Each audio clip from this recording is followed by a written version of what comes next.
passi un bon rato i en gran harmonia i pau,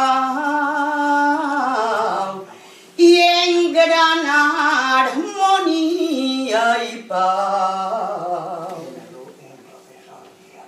I en professors i alumnes